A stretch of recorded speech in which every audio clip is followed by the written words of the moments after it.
이제 교재 152페이지 우유의 조리 시의 변화에 대해서 보도록 할게요. 우유를 이제 조리했을 때 다양한 변화를 볼 수가 있는데요. 첫 번째 이제 가장 쉽게 볼 수 있는 가열에 의한 변화, 두 번째 이제 산을 첨가했을 때 어떤 변화가 일어나는지, 그 다음에 또 산이 아닌 레닌이라든지 레닌이 들어갔을 때 또는 염이 들어갔을 때, 페놀 화합물 같은 걸 넣었을 때 어떠한 변화가 일어나는지를 보도록 할게요. 먼저 누러탁이라는 말이 나와 있어요. 교재에 보시면 우유를 60도씨 이상 가열을 하게 되면 이 유청 단백질인 알파 락토알부민, 이 베타 락토글로불린 얘네들이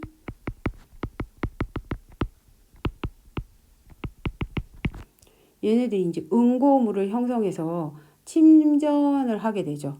그래서 이제 우리가 냄비에다가 그렇죠, 우유 담아서 가열하게 되면 바닥에 이제 불 조절 잘 못하면 바닥에 타는 그것들이 생기는 걸 이제 우리가 누러탁이라고 이야기를 합니다. 근데 이제 우리가 우유를 물은 100도씨에서 끓잖아요. 근데 우유를 이렇게 끓는 점 가까이에 우유가 이렇게 보글보글 끓을 수 있도록 가까이에 가게 되는 그 수준까지 가열을 하시게 되면 우유에 포함되어 있는 단백질이라든지 당분이라든지 지방, 또 이제 우리가 그런 조리를 할 때 뭐 넣는 첨가물 등에 의해서 당연히 응집이 되고요. 또 응고되거나 가지고 있는 색이나 맛, 향미까지도 변해버려요. 그래서 사실 이제 누러탁이 이 현상은 어떻게 보면은 가열을 정말 잘못했을 때 만들어낼 수 있는 가장 안 좋은 변화 중에 하나가 됩니다. 근데 이제 요즘엔 다 전자레인지에서 가볍게 이렇게 돌려 드시기 때문에 우리가 냄비에다가 우유를 중탕하는 뭐 그런 경우는 별로 없더라고요. 그래서 이제 이건 이제 이만 생략을 하고, 그다음에 피막 현상을 보도록 할게요. 피막 현상은 이제 우리가 우유를 가열을 하게 되면 이제 얘도 똑같아요. 60도씨 이상으로 가열을 하게 되면 그 분산되어 있는 염 중에 이제 그 지방구하고 염이 인산칼슘 또는 지방구나 염이 이 유청 단백질하고 결합을 합니다. 그래서 표면에 무엇을 형성하죠? 우유 표면에 피막을 형성을 합니다. 근데 이제 이런 침전물이나 피막이 저희가 그 지속적으로 교반을 하거나 섞어주면서 가열을 하면서 중탕을 하면 오히려 이 피막 형성하는 걸 막아줄 수가 있어요. 그래서 이제 근데 놔두고 그냥 교반하지 않고 그대로 끓여버리면 당연히 우유가 끓어서 밖으로 넘쳐버리죠. 전자레인지에서도 컵에다 우유 담고 심하게 가열을 하시게 되면 밖으로 우유가 이제 튀어나오는 걸 보실 수 있어요. 그래서 결국엔 우리가 우유를 60도씨 이상 가열을 하게 되면 이런 지방구나 염이 유청 단백질하고 결합을 해서 피막을 형성하는 건 우유를 가열했을 때 반드시 나올 수밖에 없는 변화잖아요. 왜? 이 가지고 있는 것들이다 보니까. 그래서 결국엔 피막을 형성하는 걸 막아주기 위해서는 반드시 우유를 가열할 땐 이 방법을 쓰라고 제시를 합니다. 왜? 우유를 저어가면서 교반하면서 가열을 했을 때는 피막 형성을 최대한 막고요. 또 하나 두 번째로 쓸 수 있는 방법이 물을 넣어서 조금 농도를 묽게 한 다음에 가열을 하게 되면 피막 형성을 억제할 수가 있습니다. 그래서 이제 결국엔 이 피막이 형성이 되면 사실은 우유가 쉽게 끓어 넘쳐요. 왜냐하면 피막 아래쪽에 피막이라는 건 어떤 하나의 이렇게 막아주는 저희가 얇은 막이잖아요. 그러다 보면 그 피막 아래쪽에 증기압이라 그래가지고 끓이고 있으니까 그 압이 이제 위로 계속 터져 나오려고 하죠. 그러다 보니까 그 피막 막아버리는 게 없으면 밖으로 튀어나오지 않을 건데 이게 꽉 누르는 힘이 그 피막이 생기다 보니까 아래에서는 어떡하죠? 이게 압력이 점점 누르는 막의 힘이 있으니까 오히려 쉽게 밖으로 끌어넘치게 되는 거예요. 그래서 이제 피막을 한번 형성이 돼버리면요, 여러분이 그걸 제거해도 계속 우유가 넘치거든요. 그러다 보니까 아예 시작할 때부터 우유는 처음부터 피막이 아예 형성되지 않게끔 저으면서 가열을 하거나 묽게 만드신 다음에 절대 피막이 생성되지 않도록 해서 60도씨 이상으로 가열해 주시면 넘치지 않는 우유를 만들어 내실 수 있다라는 거. 그 다음에 세 번째, 색하고 향미도 조금씩 변화를 하는데요. 일단 우유를 가열하시게 되면 수분이 증발해서, 그쵸? 왜 우유의 88%가 수분이잖아요. 근데 이제 가열을 하게 되면 먼저 수분이 증발을 합니다. 그러다 보면 이제 남아있는 유성분이 농축이 되죠. 그래서 바로 그 락토스가 이제 농축이 됩니다. 그러다 보면 이 농축된 이 젖당이 열에 의해서 이 마이알 반응에 의해서 뭐죠? 카라멜화 되면서 무슨 색깔로 변해요? 갈색으로 변화가 이루어집니다. 그러니까 마이알 반응에 의해서 갈색으로 변화가 됩니다. 그래서 이 마이알 반응에 반응하는 건 가열하면서, 제가 여기다 쓸게요. 우유를 가열하면, 그죠? 마이알 반응에 의해서 카라멜화가 일어나니까 그거에 의해서 이제 나온 산물들이 갈색이 되는 거죠. 가열하면 수분이 증발하여 결국엔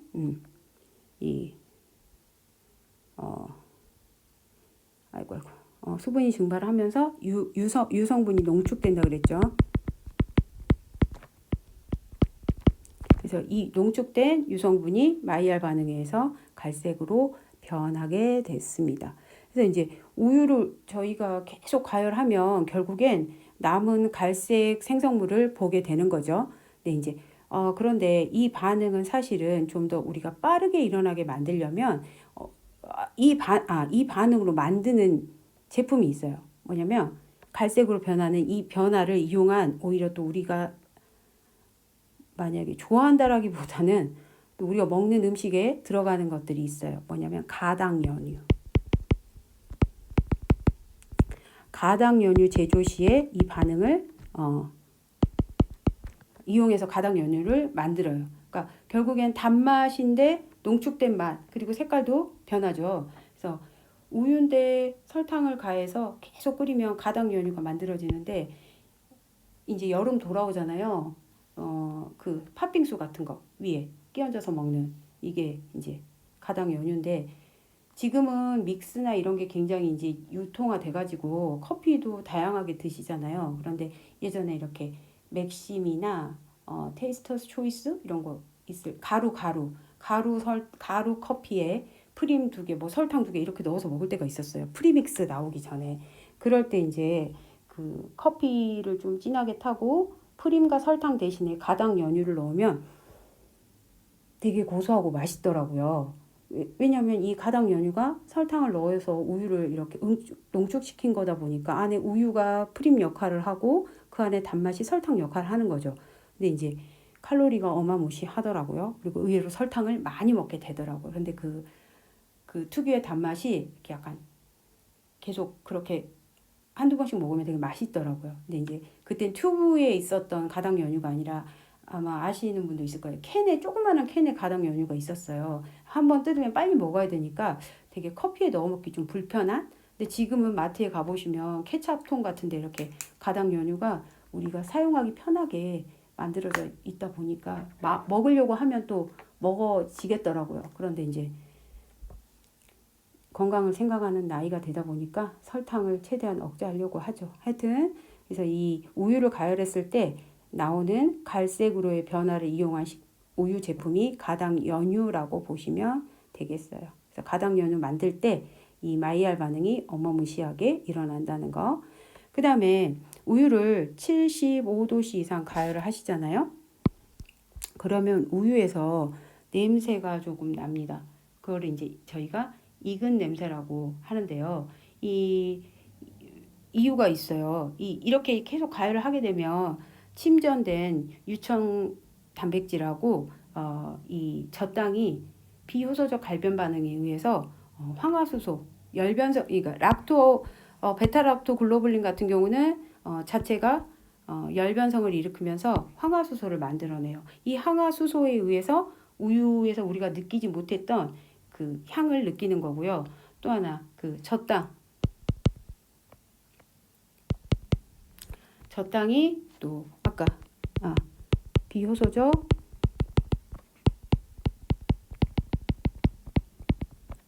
이런 갈변 반응, 갈색으로 변하는 이런 변화를 일으키면서 또 새로운 향을 만들어내기도 합니다.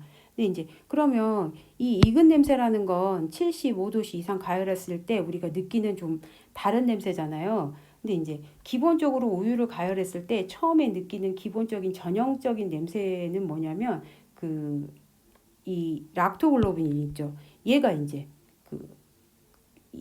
얘가 열변성에 의해서 황화수소를 처음에 생성하기 시작할 때 기본적으로 그 우리가 우유의 향이라 요즘에는 우유를 그렇게 막 저희가 데워 먹지 않으니까 저도 뭐라고 표현하긴 그런데 기본적으로 이 익은 냄새라고 말하는 이 냄새가 락토글로불린의 냄새라고 보시면 될 것 같아요. 근데 이제 우리가 음식을 익었다라고 표현하는 거는 뭐 다 아실 건데 우유가 익었다라고 표현하는 건 좀 다른 느낌일 것 같긴 한데 60도씨 이상 가열했을 때랑 75도씨 이상으로 가열했을 때는 훨씬 더 열변성이 강해졌다는 얘기잖아요. 온도가 많이 높기 때문에. 그래서 아마 이때와 60도씨와 75도씨가 굉장히 다른 향을 낼 것 같아요. 그래서 이때 나는 냄새를 우유가 이제 익었다라고 생각하고 이런 냄새로 표현을 한 게 아닌가 싶어요. 그래서 이때 나는 익은 냄새의 주된 원인은 바로 베타 락토글로불린이라고 보시면 돼요. 그래서 뭐 젖당은 미비한 것 같아요. 오히려. 그래서 이 락토글로불린이 변성을 일으키면서 항화수소를 만들어내는 게 바로 익은 냄새의 주된 성분이라고 보시면 되겠어요.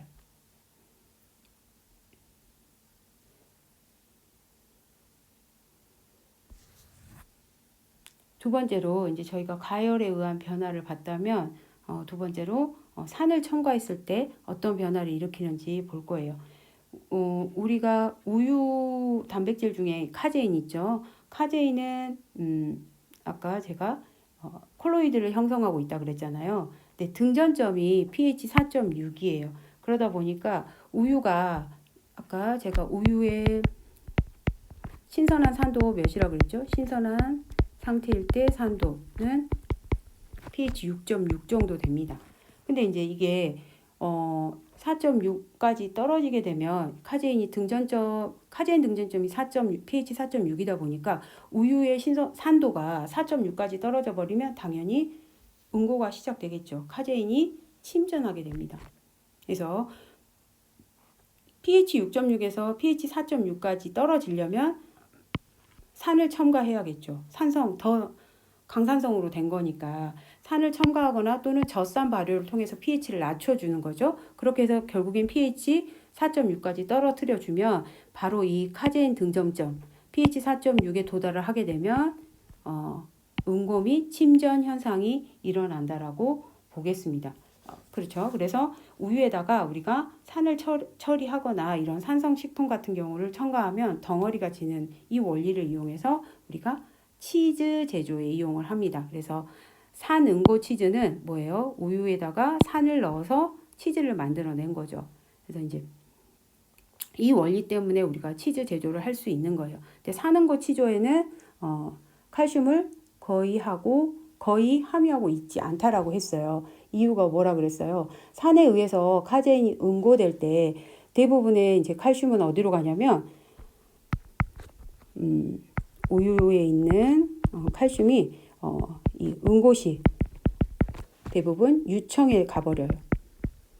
유청으로 가버리기 때문에 유청으로 이 산으로 응고시킨 치즈에는 거의 칼슘이 없다라고 보시면 되겠어요. 그러면 이제 우리가 아이들한테 어릴 때 그 치즈 많이 주시잖아요. 뒷부분에 영양 성분을 좀 확인하시고 주는 게 좋겠죠. 그래서 이제 자연 치즈, 뭐 치즈도 종류 되게 많아요. 그래서 대부분 이런 부분 내가 우연히 샀는데 이게 산 응고 치즈다. 근데 치즈 먹으면 아이들한테 치즈 먹으면 우유에 단백질을 응고시킨 거니까 몸에 좋을 거라고 생각하고 먹이는데 이제 단백질은 섭취시키실 수 있겠지만 칼슘은 거의 없다라고 봐야겠죠. 그래서 이제 또 이런 현상을 이용한 또 요리들이 뭐냐면 그 우유에다가 아까 산을 첨가할 수도 있지만 산성 식품을 또 넣을 수도 있잖아요. 토마토나 뭐 예를 들어서 또 당근, 아스파라거스 이런 게 산성 식품이에요. 그러면 이런 것들을 넣고 우유하고 조리를 하게 되면 덩어리가 생길 확률이 있어요. 그러다 보니까 이제 이런 거 하실 때는 빠르게 짧은 시간 가열하셔서 응고되는 현상을 최소화하실 필요가 있어요. 그러니까 우유에 들어가는 대부분 근데 우유에다가는 산성식품 많이 넣고 하진 않더라고요. 근데 이제 그런 경우에 그러니까 한국 음식에는 거의 적용되지 않겠죠. 그다음에 이제 두 번째 산에 의한 변화를 보셨다면 레닌에 의한 변화를 보도록 할 건데요. 레닌은 이제 우리가 효소잖아요. 효소. 그렇죠? 그러니까 한마디로 이제 레닌에 의한 변화라고 보셔도 되고 효소에 의한 변화라고 보셔도 돼요. 카제인은 아까 우유의 pH가 낮아지면 6.6에서 4.6으로 낮아지면 응고된다라고 했잖아요. 근데 또 이 레닌이라는 효소를 넣게 되면 응고가 됩니다. 이 레닌이 바로 우유에 있는 우유 단백질에 카제인에 작용을 해요. 그래서 파라카파 카제인의 칼슘염을 형성을 합니다. 그래서 이제 이게 형성이 되면 커드라는 덩어리를 만들죠. 그래서 이제 커드라는 덩어리에서 수분 같은 거 짜내시면 바로 뭐가 되는 거죠? 얘도 우유 가공품인 치즈 제조에 이용이 됩니다. 그래서 이제 그러면 이 레닌을 이용해서 치즈를 만드실 때는 레닌이 효소잖아요. 효소다 보니까 효소가 어때요? 뭐 이 안에 들어가서 막 활성을 뿜어내야지 파라카파 카제인의 칼슘염이 빨리 형성되겠죠. 그래서 레닌이 카제인에 작용할 때는 제조되는 온도가 있어요. 15에서 60도씨에서 제조를 하셔야지 이 치즈 제조에 훨씬 더 원활하게 치즈를 만들어 내실 수가 있어요. 왜냐하면 15도씨에서 60도씨가 이 레닌의 활성이 활발한 온도예요. 그래서 효소를 넣었다는 건 그 효소가 잘 작용을 해줘야 되는 거니까 그 효소가 잘 살아 움직일 수 있는 온도에서 효소를 넣어야만이 이 치즈를 만드는 파라카파 카제인의 칼슘염이 훨씬 더 빠르게 형성이 된다는 거. 그래서 이제 카제인에다가 이렇게 레닌을 넣어서 치즈를 만드는 경우는요, 이 산에 의해서 치즈를 만든 거랑 반대예요, 반대. 그래서 산 응고물에 비해서 단단하고 뭐다 칼슘 함량이 높습니다. 이렇게 해서 이제 덩어리를 형성하는 경우에는 이 칼슘이 산하고 다르게 유청으로 따로 분리가 되지 않아요. 유청으로 가지 않는다. 그렇기 때문에 이 치즈에 칼슘이 남아 있는 거죠. 그래서 이제 이왕이면 산으로 응고시킨 치즈보다 레닌에 의해서 응고시킨 치즈를 드시는 게 단백질과 칼슘을 섭취한다라고 보시면 되겠고요. 낮은 온도에서 응고할수록 부드러운 응고물이 생긴다. 그러면 제가 아까 15도씨에서 60도씨에서 제조할 때 그 레닌의 활성이 이렇게 활발하다 그랬잖아요. 그러면 이제 먹고 싶은 치즈에 따라서 이 15도와 60도씨 사이를 잘 조절해 주시면 되겠죠. 15도에서 시작하면서 부드러운 응고물이고 이제 60도까지 가게 되면 조금 단단한 치즈가 나온다고 보시면 되겠어요. 그래서 60도씨 넘으면 어떻게 해요? 맞아요. 60도씨가 넘어버리면 그 이상이면 효소가 불활성화돼요. 그래서 오히려 60도씨 넘어버리면 레닌은 응고작용을 할 수가 없어요. 15에서 60에서 가장 그러면 기본적으로 괜찮은 온도는 뭐냐? 최적 온도는 여러분이 한번 찍어보세요. 맞아요. 40도씨로 봅니다.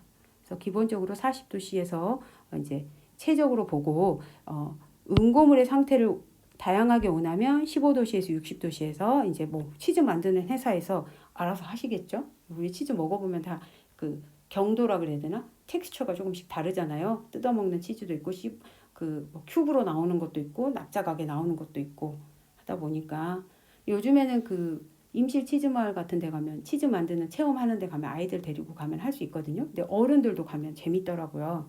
한번 기회가 되면 코로나 끝나면 가보시는 것도 좋을 것 같아요. 그 다음에 이제 우유가 가지고 우유의 성분 중에 염이나 페놀 화합물에 의한 변화도 있는데요. 이제 여기가 좀 PPT가 잘렸네요. 염분 함량이 이제 염을 첨가하거나 아니면 염이 자체적으로 많이 들어있는 식품에 우유를 넣게 되면은 당연히 어떻게 될까요? 응고물이 자체적으로 형성되는 경우가 있습니다. 그래서 이제 그 햄 같은 유가공품에 우유를 넣으시면 응고물이 빠르게 형성이 되고 또 온도가 높은 대로 응고물이 더 잘 빠르게 형성이 됩니다. 그래서 이제 우리가 또 우유에다가 아까 채소나 토마토 같은 거 이런 거 당근 같은 거 넣었을 때 응고 또 현상이 일어나는 것이 아까 제가 뭐라 그랬죠? 그 산성 성분이 들어갈 때 응고가 된다 그랬잖아요. 근데 또 이 페놀 화합물을 가지고 있는 식품들, 채소나 그런 식품들을 넣게 되면 이 페놀 화합물에 있는 무엇 때문에? 탄닌. 페놀류 화합물들이 또 우유랑 만나게 되면 이 카제인을 응고시킬 수가 있어요. 그래서 이제 산도가 떨어지기 때문에 결국에는 뭐 얘네들도 산성을 낮춘다고 보시면 돼요. 페놀 화합물 같은 경우도. 그래서 이것도 어떻게 하시겠어요? 카제인 응고물 생기지 않게 하려면 단시간에 빠르게 가열하시는 게 좋겠죠. 그림 10-2 같은 경우는 산을 첨가했을 때 치즈가 되는 카제인의 응고 현상을 보면서 어떻게 돼요? 이렇게 칼슘이 분리가 되죠. 근데 아까 레닌을 넣었을 때는 어떤다 그랬죠? 분리되지 않는다고 했습니다. 이 칼슘이 어디로 가요? 그렇죠. 유청으로 가버려요. 그래서 우리는 이것만 먹는 거죠. 아이고 제가 그다음 레닌을 넣었을 때는 그렇죠. 카제인 응고물에 이렇게 칼슘도 같이 들어가 있습니다. 이게 달라요. 산에 의해서 카제인을 응고시킨 것과 효소에 의해서 응고시킨 건 이렇게 다르다는 걸 그림으로 한 번 더 보여주고 있네요.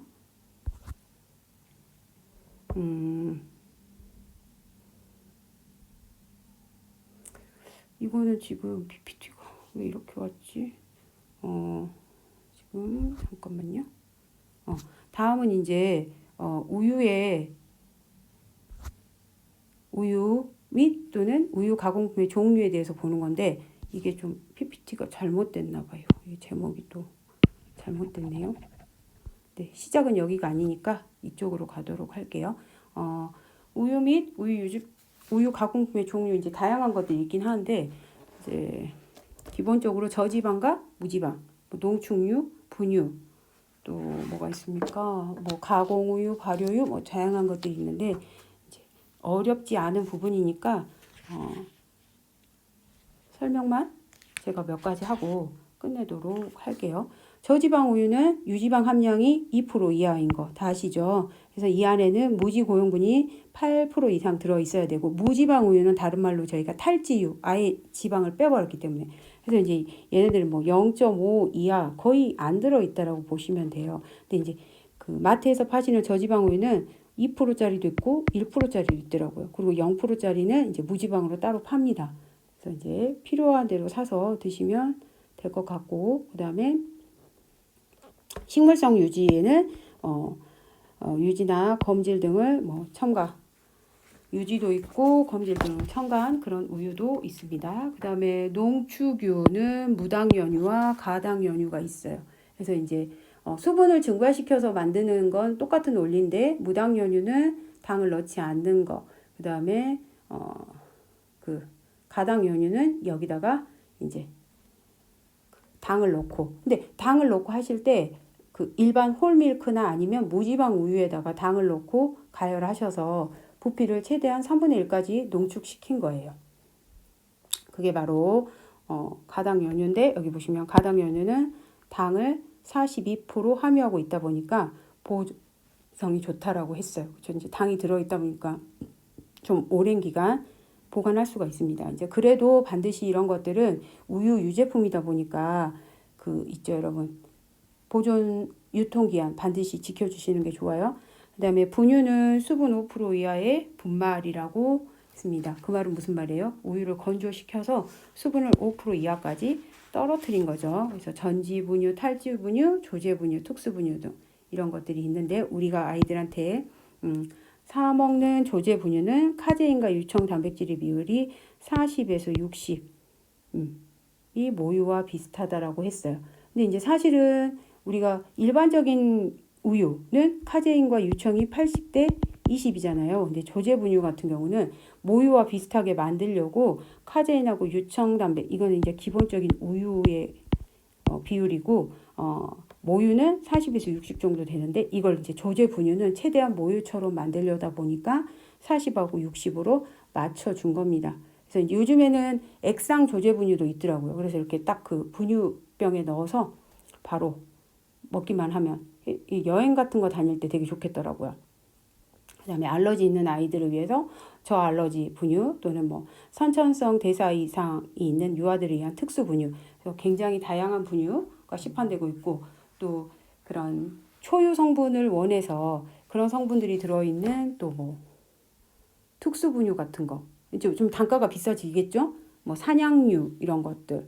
저 같은 경우도 큰 애를 모유를 많이 먹일 수가 없어가지고 그래도 이제 엄마의 마음으로 모유라도 못 먹으니까 최대한 초유 성분이 많이 들어있는 분유를 먹이고자 그 한 4배 되는 분유를 먹였던 기억이 나요.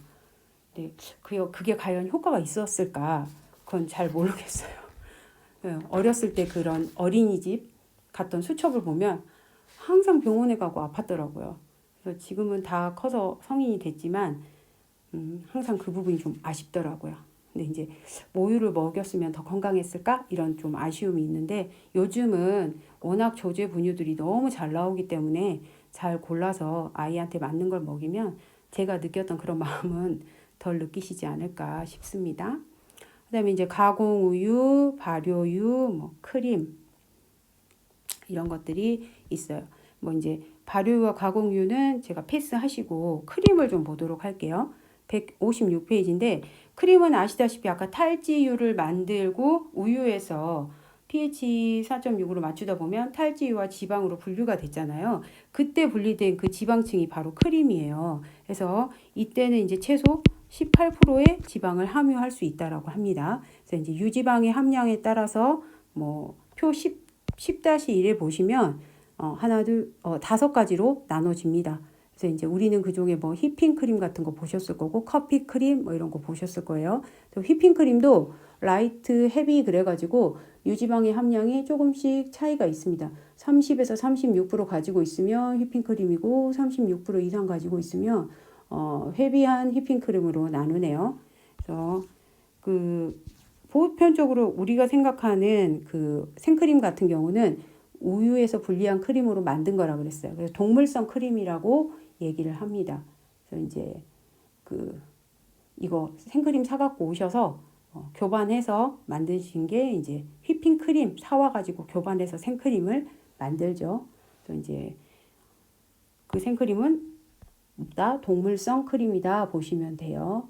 그리고 크림의 지방 함량이 좀 많은 게 거품 형성이 잘 된다라고 했어요. 그리고 이제 냉장고에 저장했을 때 훨씬 더 휘핑을 했을 때 생크림이 잘 그러니까 이렇게 부피가 확 올라옵니다. 그래서 이런 거는 이제 베이킹 하셨을 때 좀 해보신 분들은 아실 거예요. 근데 가시면 또 이 동물성 크림, 생크림도 있지만 또 식물성 생크림도 있더라고요. 그래서 이제 그런 거는 이제 그 베지테리언들이 먹어야 될 경우에 뭐 그런 식으로 또 활용을 하시더라고요. 그래서 크림의 종류도 굉장히 다양하게 있습니다. 그래서 이제 이 지방구 함량이 사실은 이제 떠오르는 그 지방들을 모아서 한 거다 보니까 사실 얘네들은 처음에 딱 봤을 때 액상이죠, 액상. 그죠? 액상이다 보니까 지금은 가루나 분말 이런 형태가 아니에요. 그래서 이제 베이킹에도 이용을 하긴 하지만 뭐 아이크림, 원료로도 가장 많이 사용하기도 하고 또 드레싱 같은 데도 상당히 많이 사용하는 게 이 크림이라고 보시면 되겠어요. 요거는 생략하고요. 아까 이제 표 10-1이 이거예요. 크림의 종류와 유지방 함량이라 그랬죠. 그래서 이건 이제 한번 보시도록 하세요. 그래서 뭐 헤비한 거나 라이트한 거나 휘핑크림으로 분류를 하는데 이제 용도도 다 비슷해요. 근데 이제 이건 그건 차이인 것 같아요. 막상 썼을 때 그 우리가 느끼지 못하는 베이킹의 그 생크림 케이크나 또 그게 토핑으로 올라가는 생크림, 그 다음에 또 가운데 들어가는 물질과 물질들을 뭐 안에 그 과일이나 이런 걸 섞어주는 그런 용도로 쓰는 생크림, 다 씹었을 때 우리가 느껴지는 질감이 어떻게 나오는 게 좋은 건가에 따라서 이걸 이제 하시는 분들이 이런 휘핑을 쓸 수도 있고 이 헤비한 휘핑을 쓸 수도 있다라고 봅니다. 그 다음에 이제 7번째 버터. 버터 같은 경우는 이제 유지방의 함량에 따라서 얘도 이제 크림에서 분리한 지방 입자를 유화시킨 게 바로 버터입니다. 유중 수적형 제품이죠. 유지방 함량이 80% 이상 있는 게 일반 버터고요.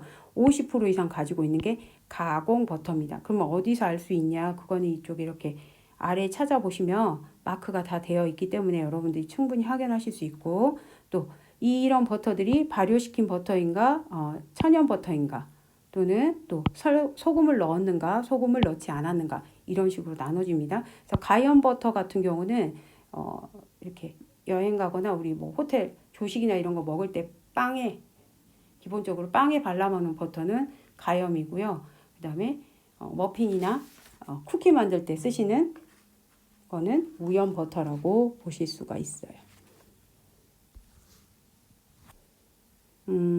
치즈도